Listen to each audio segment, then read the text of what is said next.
edificando al cuerpo de Cristo con la sana doctrina. Ministerios Roca Eterna y su pastor, Alex Hernández, presenta su programa.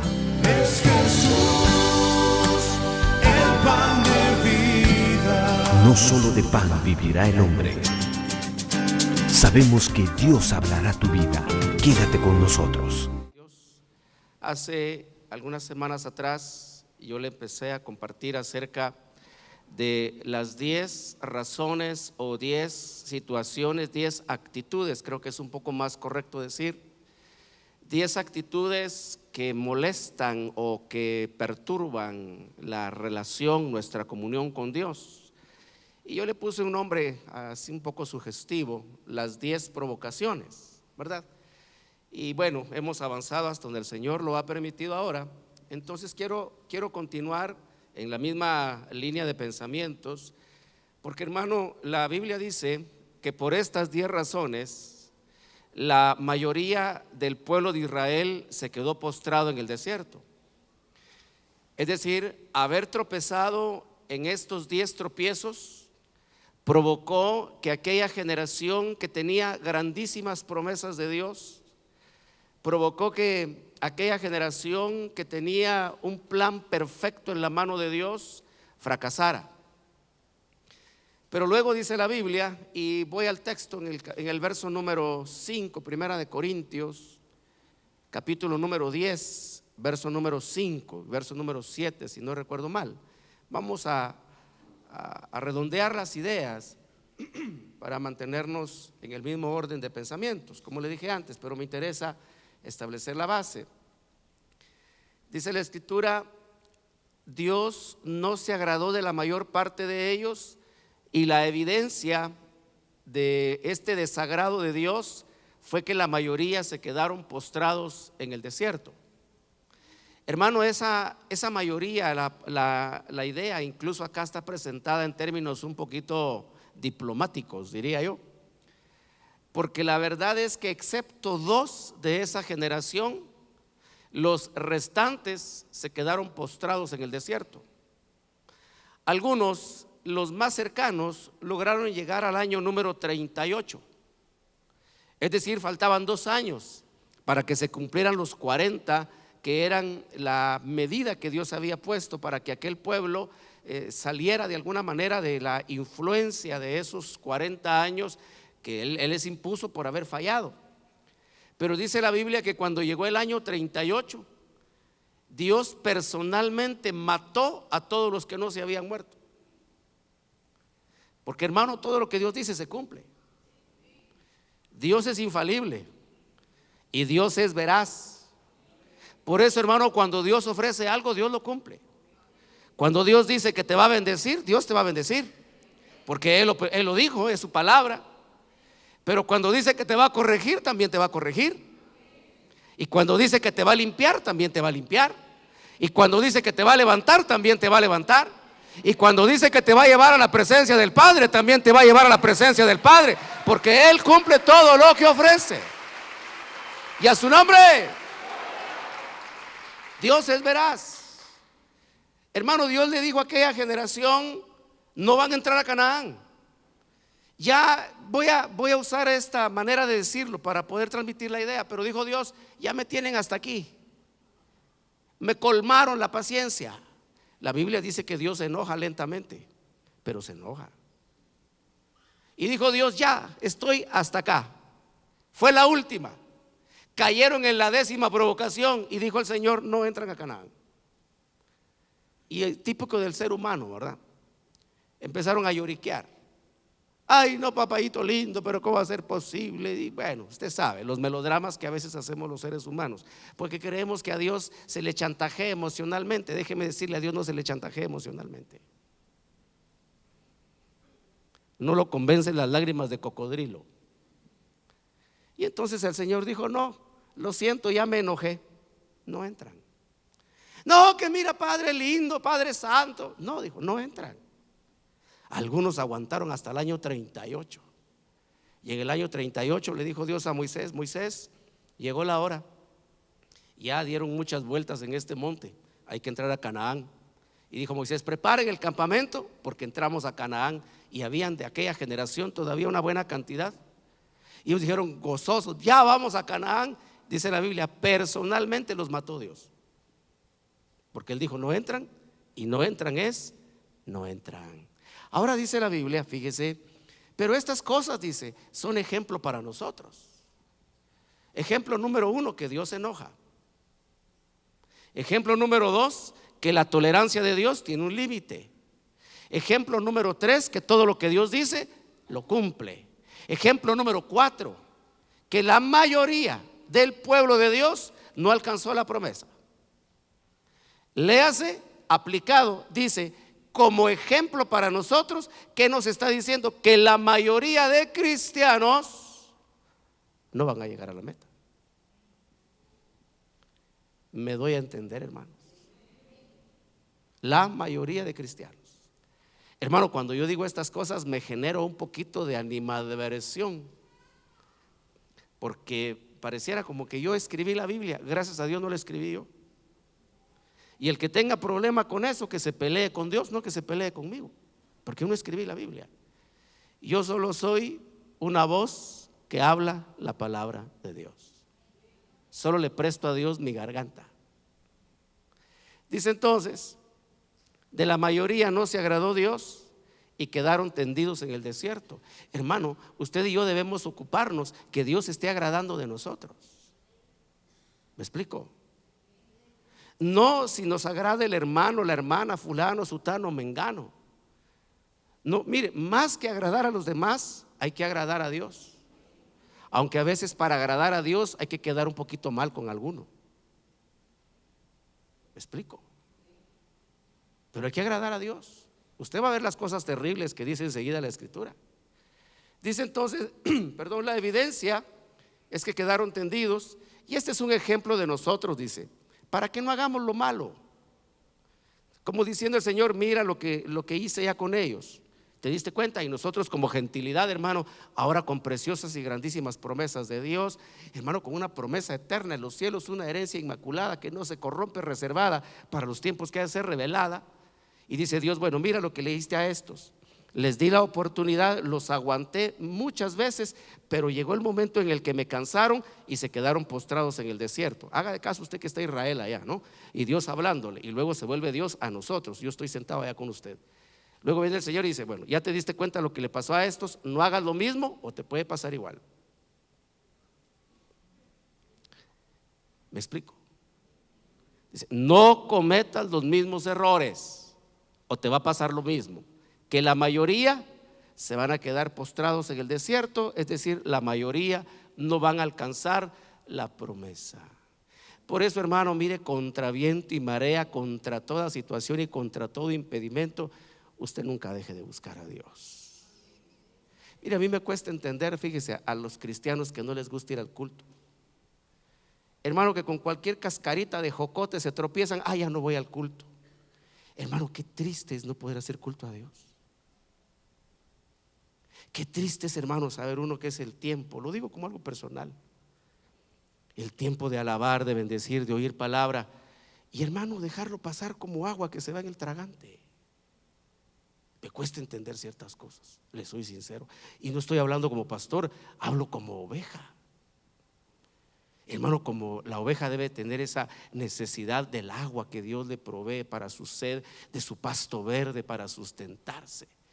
Pero hermano, tan fáciles que somos a veces para dejar pasar la oportunidad de alabar y bendecir al único Dios verdadero.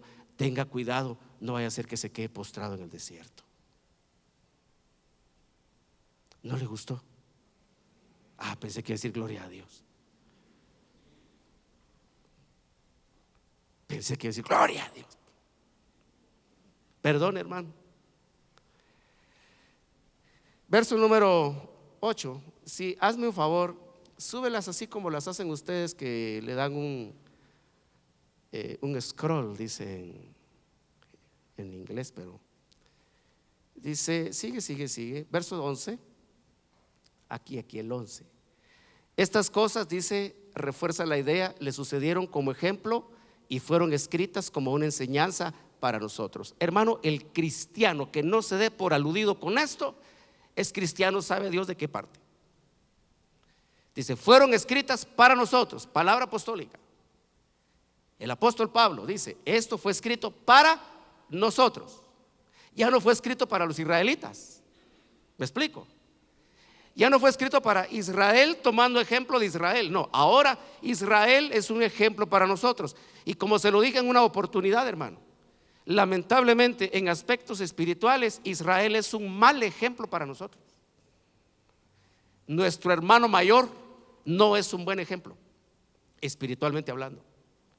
Por eso somos sabios si detectando cuáles fueron sus falencias, sus deficiencias, sus equivocaciones, cuáles fueron las cosas que hizo mal, hermano, podemos corregir nosotros la plana y que nuestro final no sea como el de ellos.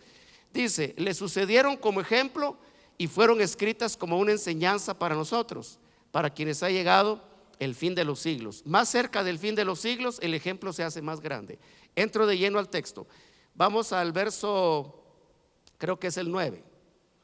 Baja 1 o 2 por ahí donde estás. Salud.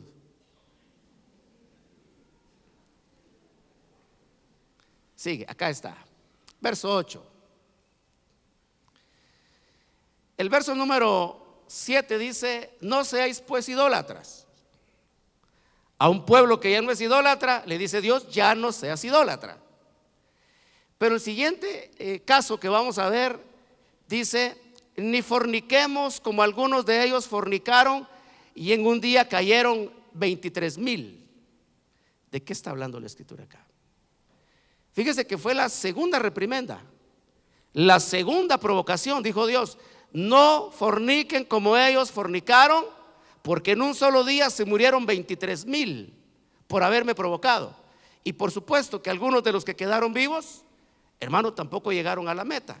Bueno, vayamos a ver lo que dice la escritura en el libro de los Números, capítulo número 25. Ahí, hermano, está este terrible hecho, que fue la segunda de las provocaciones. Yo quiero darle los dos sentidos, el sentido individual y el sentido general. Es decir, con la ayuda del Señor yo quiero aplicarlo de manera personal para que cada uno sea cuidadoso de esto, pero también le quiero dar el sentido congregacional, el sentido como cuerpo de Cristo. No sé hasta dónde voy a llegar, quiero aprovechar el tiempo al máximo para exponer esto, pero lamentablemente por el tiempo de televisión a veces se me acorta a mí el espacio, pero si nos tenemos que ir del tiempo de televisión antes, pues nos vamos y yo, hermano, a usted le termino de explicar el resto. ¿Está de acuerdo conmigo en eso? Para que no se vaya a medias, ¿verdad? Un regalo completo por razón de la época. Capítulo 25, en el libro de los Números, dice la palabra del Señor. Mientras Israel habitaba en Sittim, el pueblo comenzó a prostituirse con las hijas de Moab. Esta es la fornicación. El pueblo de Dios prostituyéndose con las hijas de Moab. Dice verso número 2, y estas, o sea, las hijas de Moab, invitaron al pueblo a los sacrificios que hacían a sus dioses, y el pueblo comió y se postró ante sus dioses. En el Salmo 106, si no recuerdo mal, acá el texto hace una ampliación y dice, y el pueblo comió comida para los muertos. Luego llegamos por ahí. Hermano, ir a comer a los cementerios es algo que ofende el rostro de Dios. Y usted sabe que en nuestro medio es una costumbre muy arraigada.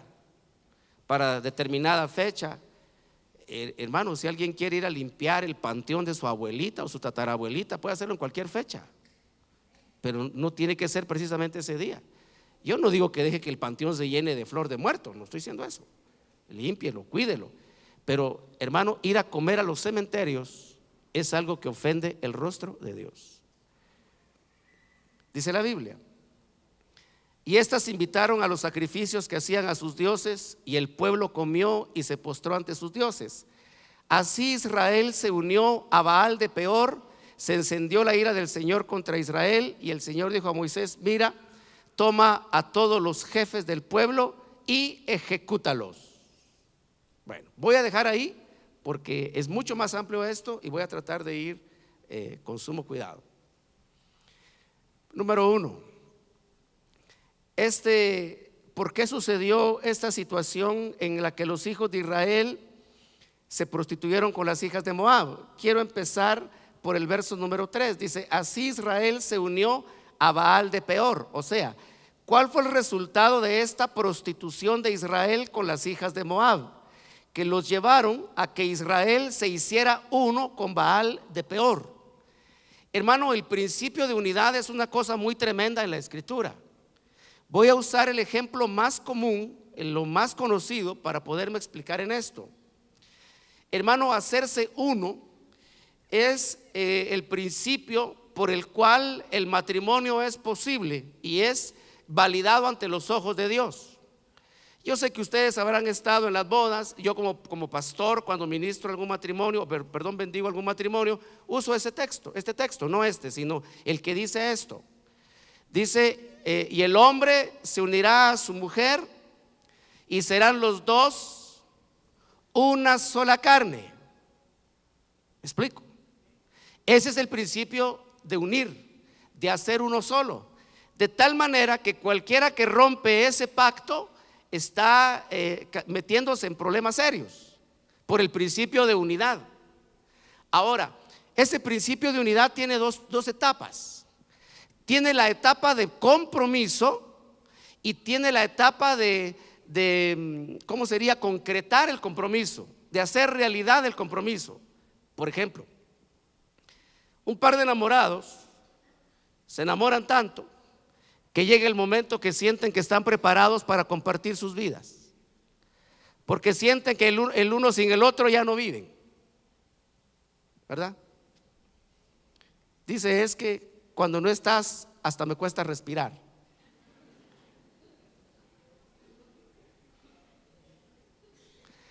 Esa es una etapa de compromiso. Entonces, y es normal, hermano, es un enamoramiento. El amor es como una droga. Es un adormecimiento que incluso evita que entre los enamorados se vean sus defectos. Todo el mundo ve los defectos menos ellos. Pero ¿no te has dado cuenta cómo te gobierna? No.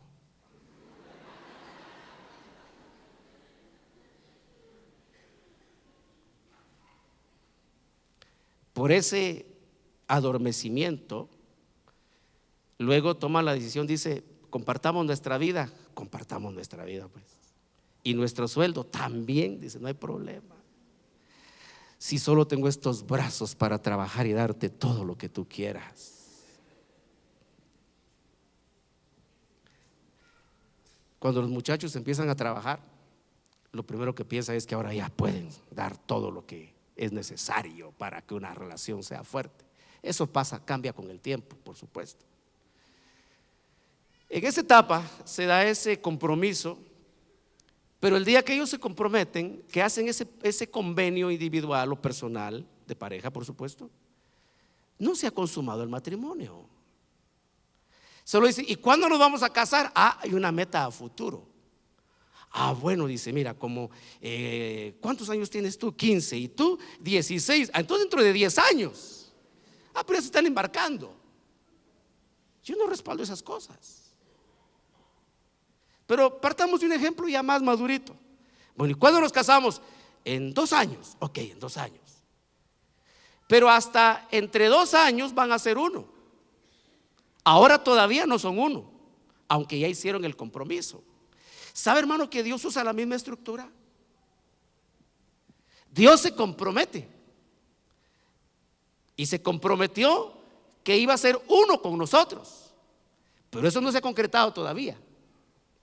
El momento cuando seamos uno con el Señor, hermano, está ya en un futuro no muy lejano, pero ahora solo es un compromiso.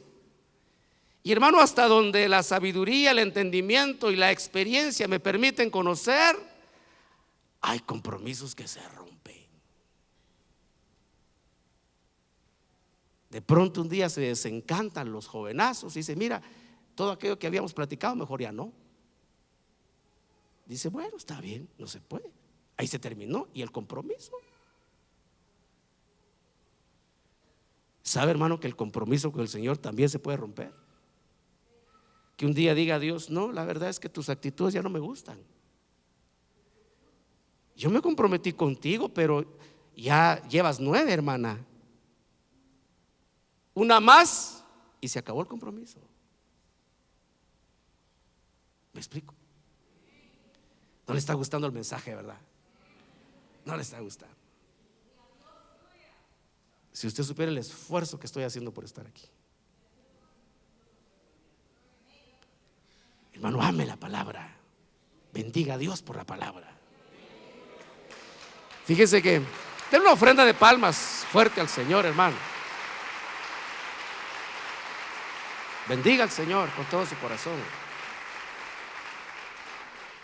Entonces, ¿qué fue lo que sucedió? Fíjese que Israel tenía compromiso de unirse con Dios. Hay un texto, lamentablemente ya no lo encontré porque se lo quería leer. El momento cuando dice Dios se une a Israel, o sea, le dice Dios a Israel, mira, aunque puede leer Jeremías número 2 y puede leer Ezequiel número 16. Dice en Ezequiel 16, dice el Señor, yo pasé al lado tuyo y te vi y era tiempo de amores. Y entré en amores contigo. E hice un compromiso de que íbamos a ser uno. Porque, hermano, ninguna pareja, bueno, ahora que hay tanta cosa rara, ¿no? Se puede, pero la mayoría en nuestro medio, por lo menos yo creo que no es así. Pero ahora esas parejas, hermano, de gente que tiene mucho dinero, hacen compromisos y se casan con esos convenios de bienes separados. Lo tuyo es tuyo y lo mío es mío. Para que cuando nos divorciemos, como ya saben que se van a divorciar, no te llevas nada de lo mío. Y así se casan y son los ejemplos que la mayoría de personas siguen. En nuestro medio no, hermano, casi no se da. ¿Qué se va a casar con bienes separados? Va, tu petate es tu petate y mi petate es mi petate. Es lo más, hermano, que puede llegar.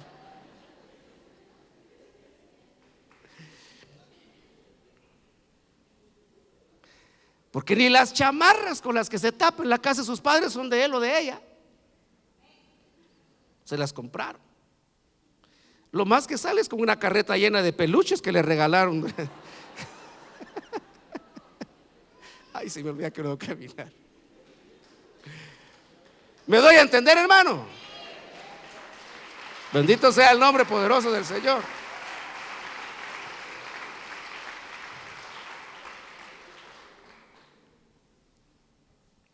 Dios entró en amores con Israel y le dijo, voy a hacer uno contigo. Pero Israel provocó 10 veces a Dios. Y la segunda de esas provocaciones fue que, teniendo compromiso de unirse con Dios, se unió a otro.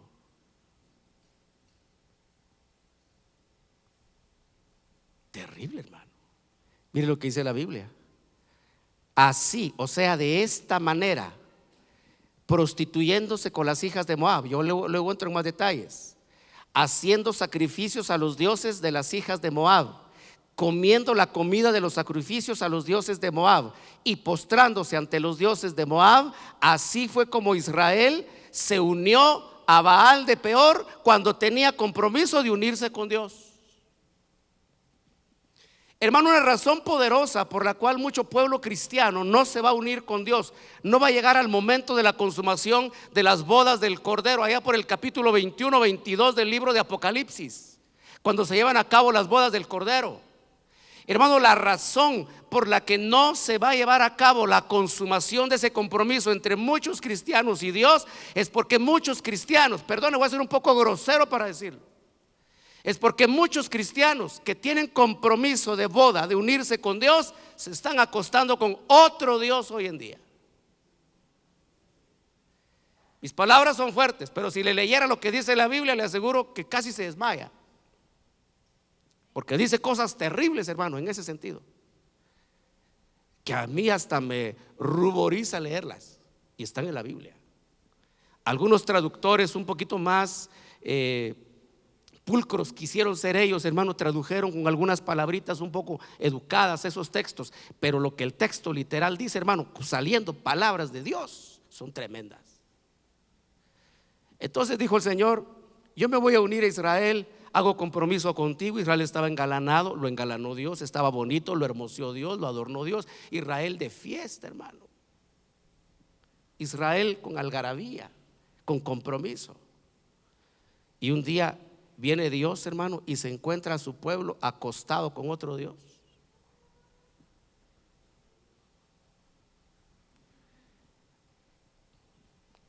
El caso del profeta Amós lo usó Dios para ejemplificar a Israel. Le dijo a Amós: Amós, ya estás en edad de contraer compromisos, te ves bonito, ya estás precioso, siervo de Dios, profeta de Dios. Y le dijo el Señor: te vas a casar. Como era un hombre soltero y joven, dijo: gloria a Dios. Y al Señor me autorizó, pero te vas a conseguir una ramera, le dijo. Te vas a casar con una prostituta y vas a tener hijos con ella. Pero Señor, ¿y yo qué culpa tengo? Era un ejemplo para que Israel se diera cuenta cómo Dios se sentía cuando ellos iban detrás de otros dioses. Entonces le dice el Señor acá: se unió, dice, se hizo uno a Baal de Peor haciendo esto. Ahora fíjese pues, resulta, acortándole un poquito la historia por razón de tiempo, que había un hombre que se llamaba Balac, que era el rey de Moab. Y este hombre tenía miedo del pueblo de Dios, tenía miedo de Israel. Entonces contrató a un vidente. Por aquellos días el ministerio profético no estaba desarrollado y solo se les llamaba videntes. Llamó a este vidente que se llamaba Balaam, le ofreció dinero para que maldijera al pueblo de Dios. Este hombre subió a un punto desde donde veía los campamentos del Señor, este Balaam, el vidente, y quiso maldecir al pueblo de Dios, pero cuando abría su boca para hablar, solo le salían bendiciones. 4 veces hizo el intento. Pero ¿qué fue lo que le llamó la atención a Balaam para maldecir al pueblo de Dios? Que el rey de Moab le dijo: mira, te voy a dar todo este dinero. Y cuando él vio el dinero dijo: oh, vale la pena la ofrenda. Y entonces tomó la decisión de seguir a Balac. La historia es un poco más larga, le estoy resumiendo. Tomó la decisión, por amor al dinero, maldecir al pueblo de Dios. Vaya hilvanando ideas. Y entonces resulta que 4 intentos hizo y no lo logró. Y le dijo el rey de Moab, Balac, el rey de Moab, le dijo: bueno, no hubo maldición, tampoco hay ofrenda. Y este hombre se fue triste, Balaam, cabizbajo. Dijo: bueno, yo ya había pensado cómo iba a invertir esos centavitos que me iba a dar este hombre. Hasta mi viaje iba a ser a alguna parte. Y en eso el diablo le iluminó el cerebro, hermano. Dijo: ya sé, qué idea tremenda se me ocurrió. Y entonces fue a buscar a Balac y le dijo: mira, todavía está en pie la oferta, todavía me ofreces ese dinero. Y le dijo Balac: sí, todavía está. Dijo: no, ni lo he mandado a depositar al banco, todavía está ahí. Si logro lo que quieres, ¿me lo das? Por supuesto, le dijo. Te tengo la solución. Al pueblo de Dios no se le puede maldecir porque Dios ya lo bendijo, y lo que Dios bendice nadie lo puede maldecir. Esa es una ley espiritual tremenda. Lo que Dios bendice nadie lo puede maldecir. Hermano, por eso usted no tenga miedo ni temor de la gente que pueda hablar y murmurar mal de usted, que lo pueda maldecir con su boca, porque si a usted Dios lo bendijo, nadie lo puede maldecir. Nadie. Bueno, ahora fíjese. Entonces le dice Balaam a Balac, y le dice Balac: ¿y qué tengo que hacer? Mira, le dijo, muy sencillo, es bien fácil, le dijo. Adorna bien a unas chamaconas, que se arreglen bien bonitas unas patojas, y que paseen cerca del campamento de Israel. Y entonces vino este hombre, el rey de Moab, e hizo así. Dijo: a ver, traigan las más bonitas, las que iban para mis universos, tráiganlas a todas ellas. Y las pusieron coquetonas. Y empezaron a caminar cerca del campamento de Israel. Y usted sabe cómo son los jóvenes, ¿verdad? Pero son peor los viejos. Empezaron, hermano, los muchachos: wow.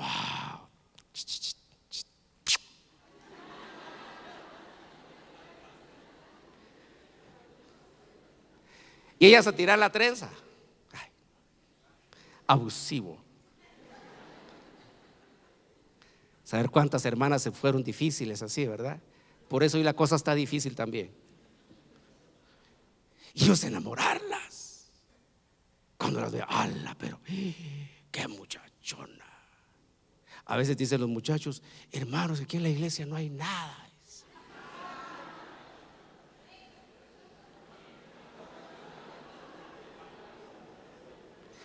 Y le pregunto a las chicas, le digo: chicas, hermanos, aquí no hay nada. Por eso van a ver moabitas. Se dejan tantear por los moabitas y las moabitas, con el argumento que no hay nada. Mandaron a estas muchachonas y los jóvenes empezaron: la papi, dame permiso, hombre, no seas pura lata. Tú, porque tu generación de viejos ya no le atinaba, pero mi hijo, tú eres un hijo de Dios, tú no puedes andar con las moabitas. La papá, qué mala onda sos vos. Y la señora: mi hijo, dale permiso al nene.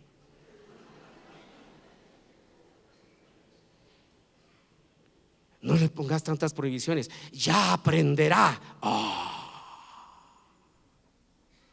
Y aquellos hermanos, hasta por mensajito los piropos: no camines por el sol, porque los bombones con el calor se derriten.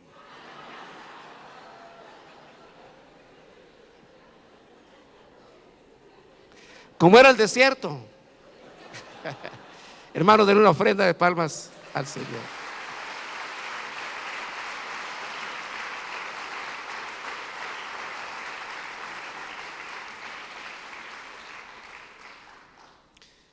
Los padres israelitas, y esta fue una artimaña terrible, porque, hermano, lanzaron este maleficio, lo lanzaron a los jóvenes. Arreglaron bien a las muchachonas y ya entonces empezaron a platicar: ¿cuál es tu Facebook? ¿Cuál es?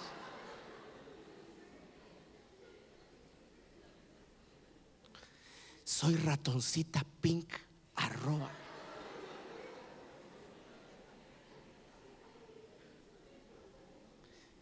Y ahí empezó, hermano, el chat, los mensajitos, y de repente que sí, que no, y que me das permiso.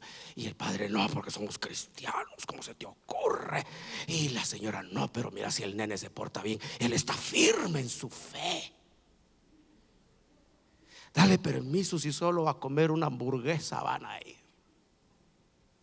Si solo que la hamburguesa se la iba a comer en el templo de Baal. Lo sedujeron. Y yo luego: papi, mira, el domingo no voy a la iglesia, te aviso. ¿Qué pasó? Lo que pasa es que mi amiga, ¿te acordás que te conté? Sí, me acuerdo. Fíjate que me invitó a su iglesia y la voy a acompañar. Hijo, pero tú sabes que eso no está bien, porque nosotros como cristianos, papá, no seas cerrado, sé open mind. Tan cuadrado que sos. Pero que no sepa el pastor. ¿De qué sirve que no sepa el pastor? Los muchachos empezaron a ir al culto de Baal en peor. Empezaron a ir al culto. Porque ¿sabe qué argumento usan a veces? Y digo esto para los jóvenes: yo voy a tu iglesia si después tú vas a la mía. Sin saber lo que hay detrás de esto, hermano. Bueno, yo sigo, porque le voy a decir de qué Baal le estoy hablando. Entonces llegaron las muchachas y bueno, vamos al culto, pues ahí a ese culto, sí, solo que era sacrificio a otro Dios y había comida, y los muchachos pararon postrándose ante Baal en peor. Cuando solo fueron, Dios esperó. Cuando se acercaron a los sacrificios, Dios esperó. Cuando solo comieron, Dios esperó. Pero cuando se postraron, la ira del Señor se encendió contra Israel. Porque, hermano, todo el que se postra delante de un ídolo se está haciendo uno con el ídolo, está fornicando con el ídolo. Por eso no es solo, hermano, de hablar de imaginería o de... No, solo hablar de eso. Hermano, todo aquel que se postra y se arrodilla delante de un ídolo, léase, delante de una imagen, se está fornicando con el ídolo. Y el apóstol Pablo enseñó que detrás de todo ídolo hay un demonio. Entonces, ¿con quién está acostándose? Perdone mi palabra, es un poco grosera, yo lo sé. Pero ¿con quién está fornicando? Con el demonio que está detrás de ese ídolo.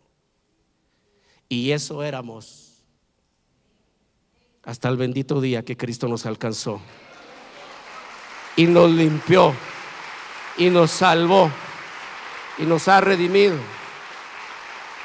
para Dios y para su trono. Entonces, hermano, estas muchachas trajeron a los jóvenes y los jóvenes trajeron a los papás. A la papi, es que verás qué bonito es, hombre. Pero el gancho fueron los jóvenes. Luego le explico por qué. Vieras qué bonito es, hombre, tan diferente. No es aburrido así como allá con vos. No, aquí la onda es bonita. Y se fueron. Dice, se unió a Baal de Peor, se encendió la ira del Señor. Verso número 4, y el Señor le dijo a Moisés: llama a los jefes del pueblo. Llama a los jefes. Hermano, los jefes son los jefes. Y sí, Señor, Moisés, nos mandaste a llamar, hermano. Hay sesión de liderazgo. Sí, aquí hay sesión de líderes. Vengan para acá todos. Los juntó y le dijo Dios: ahora ejecútalos a los jefes, porque ellos eran las autoridades, eran jueces, eran los responsables de mantener al pueblo en la línea de Dios, y ellos permitieron que el pueblo se postrara ante otros dioses. Este evento pudo haber sido un evento que se quedó ahí en la historia de Israel como un ejemplo, pero no fue así. Porque, hermano, en el libro de Apocalipsis capítulo número 2 resulta que esto se convirtió en doctrina.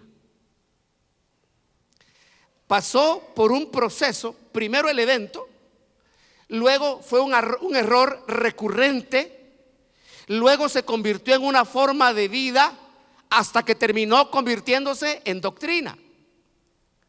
Esto, hermano, de que haya alguien que hace esto, ¿qué fue lo que sucedió? Le dijo Balaam a Balac: mira, ¿quieres aniquilar a ese pueblo? Corrómpelo. ¿Y cómo lo corrompo? Adorna a las muchachonas, léase falsas doctrinas, bien adornaditas, bien presentadas, bien bonitas, dirigidas principalmente a captar a los jóvenes, con géneros musicales, con ciertas libertades, con cierta apertura de evangelio. No hay que ser tan cuadrado, hay que ser un poquito más libres. No tenemos que atosigarnos tanto. Doctrinas diseñadas para capturar a la juventud, para llevarlos a que se inclinen ante Baal de Peor. ¿Me explico? Que Dios bendiga a todos los jóvenes que fueron al retiro y a los líderes que trabajaron fuertemente. Que Dios los bendiga. Yo no les puedo recompensar nada, el Señor sí lo puede hacer. Dice Apocalipsis 2, si usted me acompaña, al final de la escritura.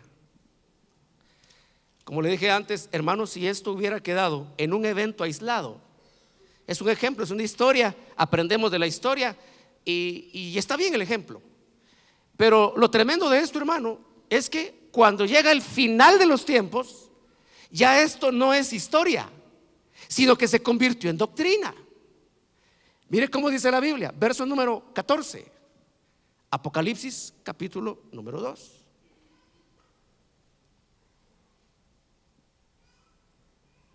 Dice la escritura, hablando a la iglesia de Pérgamo. Hermano, el libro de Apocalipsis es un libro que se puede o tiene más de un plano de interpretación. O sea, tiene un carácter histórico, tiene un carácter místico. O sea, hay mucho acá. O sea, amarrarse a una sola idea es un grave error desde mi punto de vista. Si alguien con argumentos me convence de lo contrario, pues yo acepto eso, pero no me he convencido de muchas cosas en ese sentido todavía. le dice a una iglesia del final. El libro de Apocalipsis es para el final. Entonces le dice el Señor, el que tiene ojos como llama de fuego, una lengua que es una espada, pies de bronce bruñido, le dice a la iglesia de Pérgamo: pero tengo unas pocas cosas contra ti. Una parte del final de la iglesia, porque tienes ahí a los que mantienen la doctrina de Balaam. Fíjese, hermano, esto sucedió cuando Israel estaba caminando sus primeras jornadas después de haber salido de Egipto. Pasó por toda la historia de Israel. Hermano, son enquistamientos que lamentablemente heredamos como pueblo cristiano, ancestrales. Hermano, eso se metió dentro del pueblo cristiano evangélico y hoy en día está sacando la cabeza con mucha fuerza. Pero cuando llega al final del tiempo, dicho sea de paso, hermano, yo pienso que estamos en el final del tiempo, por eso esto tiene mucha fuerza ahora. Cuando se llega al final del tiempo, resulta que la actitud de Balaam se convirtió en doctrina. Hermano, ¿en dónde se enseñan las doctrinas? ¿En el mundo o en la iglesia? Le dice el Señor: mira, iglesia de Pérgamo, eres iglesia, eres lavado con la sangre de Cristo, eres pueblo de Dios, pero tienes un problema, porque ahí adentro tienes algunos, oiga, adentro del cuerpo de Cristo, adentro de la iglesia, tienes algunos que todavía mantienen, es decir, conservan, enseñan la doctrina de Balaam. ¿Y qué es la doctrina de Balaam? Dice Balaam que le enseñó a Balac a poner tropiezo ante los hijos de Israel. Les enseñó a tropezar. Y luego dice, ¿qué es tropezar? Salirse del camino correcto. Hermano, tropiezo en este sentido es que el camino de Dios es este, la ruta del Señor es esta, y un tropiezo te saca del camino de Dios. Pero en el final del tiempo, la iglesia de Cristo, en la iglesia de Cristo hay algunos que mantienen esta doctrina que hace tropezar a los hijos de Israel. Dice, a comer cosas sacrificadas a los ídolos y a cometer actos de inmoralidad, a hacerse uno con quién. Ahora fíjese pues, vamos a ir un poquito más en la historia a este punto. El proceso fue así. No tengo mucho tiempo, solo voy a hacérselo resumido. Balaam, iluminado por el diablo, le da el consejo a Balac: haz que el pueblo de Dios tropiece, se corrompa, y al corromperse se sale del camino de Dios. Al salirse del camino de Dios, ya la bendición de Dios no está sobre ellos y lograste lo que querías. Ahora, ¿qué motivó a Balaam para dar ese consejo de tropezadero para el pueblo de Dios? El dinero. El amor al dinero lo hizo no detenerse a pensar al cabezón de Balaam, que estaba tentando contra algo que Dios ama con todo su corazón. Fue más fuerte, fíjese. Estos hombres eran como ejercicios, podría yo decir, de lo que más adelante sería el ministerio profético. Es decir, hablaban de parte de Dios. Este hombre lo usaba Dios, a Balaam. Pero cuando amó más el dinero, entonces prefirió sus intereses al temor de Dios y perdió totalmente el temor de Dios. Y ahora no tiene temor de Dios. Dice, no, lo vamos a corromper. Y vamos a corromper al pueblo de Dios, hermano, sin ningún tipo de miramiento, ni consideración, ni temor de Dios. Pero ¿qué fue lo que lo deslumbró? El dinero. Ahora dice la Biblia, vamos a 2 de Pedro, capítulo número 2 también. Le dije, porque el proceso fue así. Fue el evento. Esto fue iluminado por el diablo, hermano. Más adelante esto se convirtió en un error muy frecuente. Algunos otros, después de Balaam, tenían la misma actitud. No les importaba que el pueblo de Dios tropezara siempre que ellos tuvieran sus ganancias. Más adelante, hermano, esto se convirtió en una forma de vida, un camino, una manera de ser, y la practicaron los fariseos. Porque la Biblia dice, hermano, que a los fariseos no les importaba que el pueblo de Dios tropezara, porque ellos amaban el dinero. Cuando Jesús dijo, hermano, aquellas palabras, que nadie puede servir a dos señores, porque queda bien con uno y mal con el otro. Y dijo, porque nadie puede servir a Dios y a Mamón. Nadie puede servir a Dios y al dinero, dijo Cristo. Dice la Biblia, y los fariseos se rieron así como, lo que acaba de decir este ridículo fracasado. Si ahora el pueblo de Dios debe estar a la cabeza, debe ser millonario, debe tener esto, debe tener lo otro. Doctrina de Balaam. La doctrina de la prosperidad es doctrina de Balaam. Dice la Biblia. Voy a ubicarte el texto exacto, hija. Verso número 15 de segunda de Pedro. Es mucho más amplio lo que ahí está, pero nos vamos a centrar en ese punto. Verso 15. Segunda de Pedro. Fíjese pues, abandonando el camino recto. ¿En dónde estaban? En el camino recto. Hermano, ¿y quién es el camino? Cristo es el camino. Dice, abandonando el camino recto, se extraviaron. Es decir, iban en la ruta correcta y se extraviaron. O sea, toman un extravío y empiezan a caminar fuera del camino. Los sacan del camino recto. Sigue diciendo la Biblia. Abandonando el camino recto, se extraviaron siguiendo el camino de Balaam. Mire cómo ya esto cambió. Ya no fue solo aquella situación aislada, aquel evento aislado, no. Ahora es una forma de vida. Y dice, siguiendo el camino de Balaam, el hijo de Beor, quien amó el pago de la iniquidad. ¿Lo nota? ¿Qué fue lo que los motivó? Estos son seguidores de Balaam. Usted recuerda el texto de Apocalipsis que leímos, el 2:15, 2:14, por ahí. ¿Se recuerda qué dice? Dice, porque tienes ahí a algunos que mantienen la doctrina de Balaam. Son seguidores de Balaam adentro del cuerpo de Cristo. ¿Para hacer qué? Para corromper al pueblo y, hermano, hacer que el pueblo de Dios, en vez de hacerle culto a Dios, le haga culto al dinero. ¿Me doy a entender? Entonces el culto ya no es para hablar de Dios, el culto es para hablar de dinero. Y el culto no es a Dios, el culto es al dinero. Y magnificar el dinero y hacer muy grande el dinero y hablar solo de dinero y de dinero y de dinero, y cualquier texto de la escritura retorcerlo para presentarlo como que fuera rico Mac Pato. Dice la Biblia, el camino de Balaam lo siguen todos aquellos que aman el pago de la iniquidad. No importa que el pueblo se corrompa, no importa que el pueblo se extravíe del camino recto, siempre y cuando le podamos esquilmar, siempre y cuando nos podamos aprovechar de su lana y, por supuesto, salir beneficiados de esa lana. Ese es el camino de Balaam. Lo terrible, como le dije, es que allá al final, en el libro de Apocalipsis, se convirtió en doctrina. Hermano, es difícil encontrar hoy en día, hermano, hasta gente, mire, yo debo decir esto, gente, hermano, que uno ha conocido en este bendito camino de Dios, con buenas bases, con buenos fundamentos, hermano, con fundamentos apostólicos, hoy en día amando el pago de la iniquidad, amando el pago del desvío. Doctrina de Balaam. Dice, mire cómo dice la Biblia, amó el pago de la iniquidad.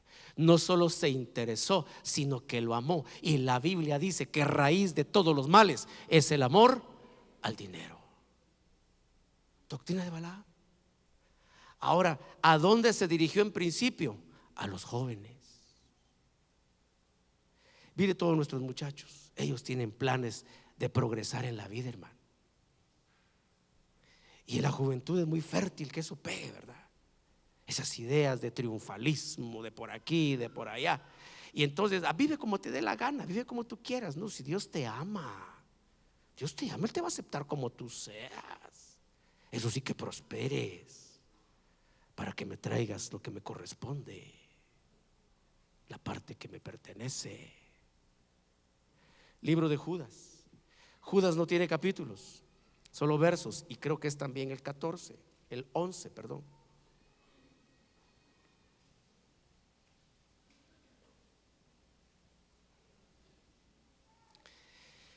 Hermano, la Biblia es tremenda. tremendamente preciosa y hermosa. Mire lo que dice Judas en el verso número 11 de su carta. Mire cómo empieza: ¡ay de ellos! El juicio que les espera, hermano, es terrible. Mire la expresión: ¡ay de ellos!, dice Judas, porque han seguido el camino de Caín. Mire dónde empezó esta historia. Y la Biblia dice que Caín era hijo del maligno. Es decir, hermano, estas ideas no son nuevas. Toda esta idea de prosperidad y de millones y riquezas y posiciones y dinero, eso no es nuevo. Eso me lleva a mí a pensar muy profundamente, hermano, ¿qué motivó a Caín a matar a Abel? Se lo digo de otra forma: ¿qué le ofrecieron a Caín por matar a Abel? Porque esto sigue en la misma línea de Judas. Judas amó las 30 monedas de plata y por eso entregó a Cristo. Pienso que algo de eso quizás sucederá en el final. Dice la Biblia: han seguido el camino de Caín. Y aquí estas palabritas son tremendas. Mire: y por lucro se lanzaron al error de Balaam y perecieron en la rebelión de Coré. Es decir, a mí me sugiere esto, que el juicio que estos van a vivir fue como lo que sufrió Coré. Coré y sus seguidores bajaron vivos al Seol. Todos los que bajan al Seol bajan muertos, bajan desencarnados, las almas van al Seol. Pero resulta que Coré y sus seguidores no bajaron muertos, bajaron vivos al Seol, con túnicas y chanclas y de todo, hermano. La tierra se abrió y todavía están en los tormentos de ese lugar vivos. Como que a estos los van a hacer caer también vivos. ¿A quiénes? A los que por lucrar con el pueblo de Dios se lanzaron al error de Balaam. No les importa torcer al pueblo de Dios siempre que hayan beneficios económicos. Eso es lucrar, sacar provecho. En alguna otra parte más adelante, por acá está, pero ya no voy a ir al texto, usted lo puede leer después. Dice este mismo Judas: porque ellos, dice, os explotan con palabras lisonjeras. Explotar es obtener provecho. Entonces te dicen que no hay otro como tú, que eres el más lindo, el más precioso, que eres el más bello y el más grande, y que no hay otro como tú, pero que traigas tu dinerito, que casi eres una estrella que está colgando del cielo. No importa cómo vivas tu vida cristiana, lo importante es que tengas buenos billetes. El error de Balaam, que se convirtió en doctrina, y principalmente a los jóvenes. Mire, hermano, jugar con ideas como esta. Perdón, yo tengo que decir esto, y esto va a salir por televisión. Decirle a un joven: consigue tal número de seguidores y ya eres pastor. Ahí van los muchachos, se consiguen sus adeptos, ya es pastor. Hermano, a Dios le lleva años formar un pastor, y lo pasa por la zaranda, y lo pasa por el horno, y lo prueba una vez y lo purifica y lo vuelve a probar. A Dios le lleva años formar un pastor. No, aquí consigue cierto número, 12 le iba a decir, pero va a sonar obvio. Y ya eres pastor. ¿Qué joven no quiere darse ese tupé, hermano? Entonces ahora él ya camina como que es pastor, así, ya tiene autoridad. No les importa esos errores siempre y cuando se pueda lucrar con el pueblo de Dios. ¿Y qué es lo que hacen? El peor error. Recuerda, la idea es fornicación. Lo que hacen es que el pueblo de Dios fornique con Mamón. Se hace uno con Mamón, cuando la promesa era: Cristo te salva para que te hagas uno con el Padre. La promesa, dijo el Señor así. Padre, dijo, que ellos sean uno, así como tú y yo somos uno. Es decir, tú y yo, Padre, somos uno, no hay división. Que ahora estos que han creído también puedan ser uno con nosotros, que se unan a nosotros, que se hagan una unidad, en la idea correcta. Entonces, ahora eres salvo, ya te alcanzó Cristo, te perdonó, te lavó tus pecados. La idea es que te hagas uno con el Padre. Pero esta doctrina de Balaam lo que hace es, al que fue salvado, lo hace uno con Mamón. Y eso se llama fornicación espiritual. Y esa fue la segunda de las provocaciones por las cuales la mayoría se quedaron tendidas en el desierto. ¿Me doy a entender, hermano? Desechando toda malicia y falsedad, desead como niños recién nacidos la leche pura de la palabra, para que por ella crezcáis para salvación. Ministerios Roca Eterna presentó su programa Es Jesús, el pan de vida. No solo de pan vivirá el hombre,